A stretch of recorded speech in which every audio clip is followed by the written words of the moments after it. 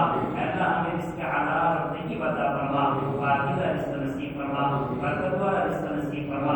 اے اللہ ہمیں ایسا بنا دے کہ ہمارا ہاتھ مخلوق سے لینے کے بجائے مخلوق کو دینے والا ہو، آپ سے دینے والا ہو اور آپ کی مخلوق کو دینے والا ہو۔ اے اللہ ایسا ہمیں بنا دیجیے۔ اے اللہ رزق کی تنگی کو دور فرما دیجیے۔ اے اللہ رزق کے مشتبہ سے حفاظت فرما دیجیے، جس کے حرام سے حفاظت فرما دیجیے، جس کے حالات کے دروازے کو کھول دیجیے۔ اے اللہ رمضان کا مہینہ آتا ہے، نظر غیروں کی طرف اٹھتی ہے، امید غیروں کی طرف رکھتی ہے، پھر کچھ نہیں ملتا ہے تو بزدلی ہوتی ہے۔ اے اللہ ہمارے قلوب کو بھی پاک کر دے، ہمارے خیال کو بھی پاک کر دے، ہمارے تصورات کو بھی پاک کر دے، تفکرات کو بھی پاک کر دے۔ اے اللہ آپ کے غیر سے ہٹا دے، اے اللہ آپ کے غیر سے ہٹا دے، اے اللہ آپ سے رہنے والا بنا دے، آپ سے ہونے کا یقین کا پیدا فرما دیجیے۔ اے اللہ بہت کہا، بہت سنا، لیکن وقت آیا تو آپ کے غیر کی طرف نظر پڑی، آپ کے غیر کی طرف نظر اٹھائی۔ اے اللہ اس جرم سے ہماری حفاظت فرما، اس جرم عظیم کو معاف فرما۔ اے اللہ ہمارے دلوں میں، ہمارے قلوب میں آپ سے ہونے کا یقین جما دیجیے۔ آپ کی ضرورت کو پورا کرنے والے ہیں۔ اے اللہ آپ مسبب الاسباب ہیں، محتاج اسباب نہیں ہیں۔ اے اللہ آپ ہمیں عطا فرما دیجیے، اسباب کی حلال طریقے سے اے اللہ صحیح دائرے میں